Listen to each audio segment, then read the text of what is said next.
So, how are you all feeling, I wonder? Those of you who know me will know that I always like to share my feelings on life and all things spiritual, and that I have long been a holistic mental health advocate. So much is spoken these days about our mental health. Yet what of our spiritual health? After all, we are in essence spiritual beings living a human experience. And as today, 10th of October 2022 is World Mental Health Day, what more appropriate time to feel into our innate spirituality. Today brings a great opportunity to connect with professionals who work across the many diverse roles in mental health care. To connect with service providers who are leaning toward adopting a holistic approach in their wellness programmes. For within these wellness programmes must be included an awareness of spiritual health. Yet firstly, in acknowledging and understanding of what spirituality is, for it is not, as many would believe, a religion. Spirituality is inherent. It is inherent in every single soul, every atom, every molecule. No matter whether we are human, animal, mammal, otherworldly, we are all in essence spiritual beings.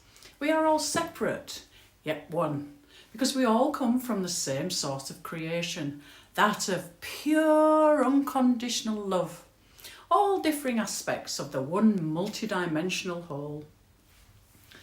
Spirituality is the most vital aspect in holistic mental health care that is rarely, if ever, addressed. Yet it is our core essence of being. Simply working with a person as a label and not their core underlying issues is like applying a band-aid to prevent full recovery.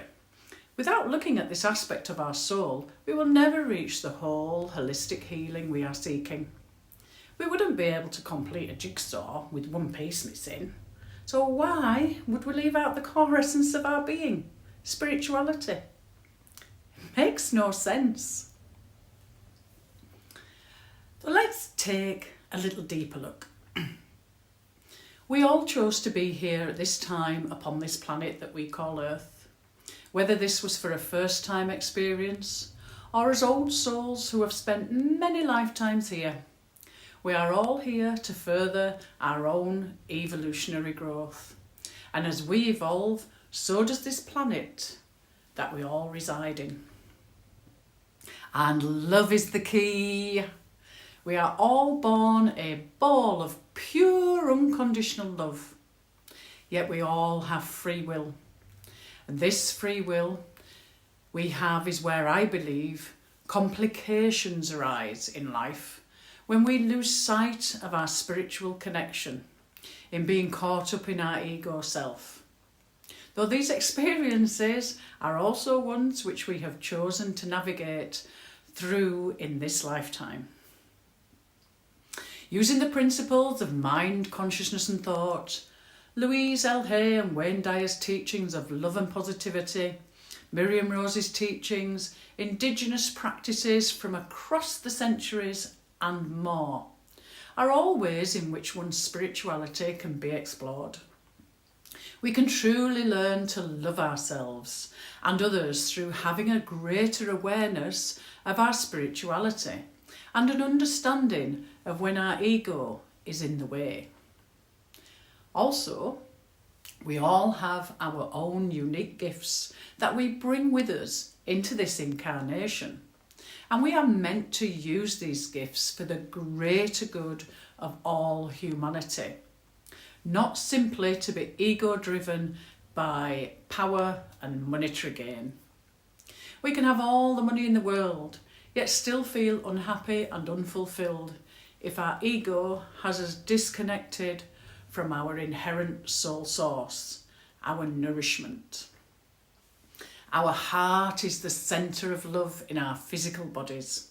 And when we feel from our heart space, rather than thinking from our mind, we remain in touch with our true essence of being, our authentic truth, the truths our souls came here to share with one another.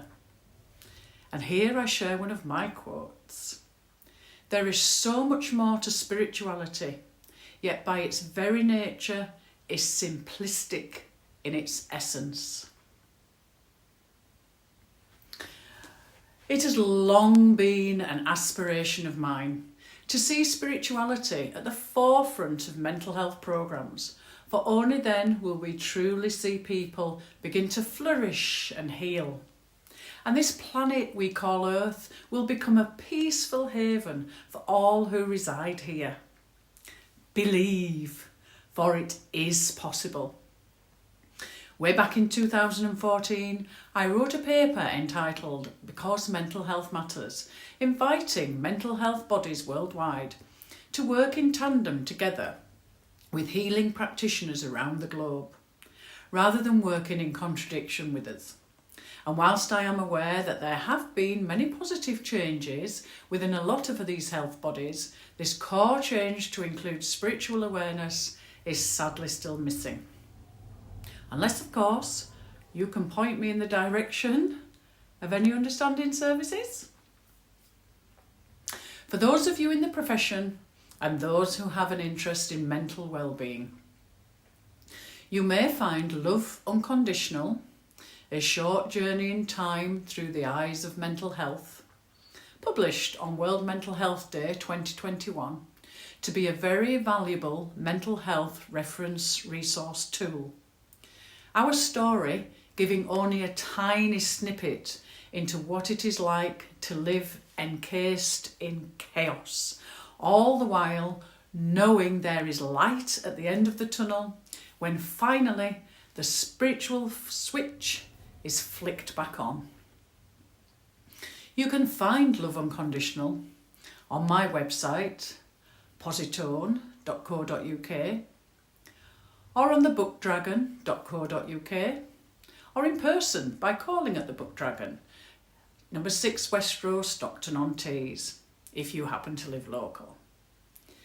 And here are a few links to some wonderful souls who share with love and gratitude their way of being. The threeprinciplesfoundation.org, louisehay.com, waynedyer.com, miriamfoundation.org.au.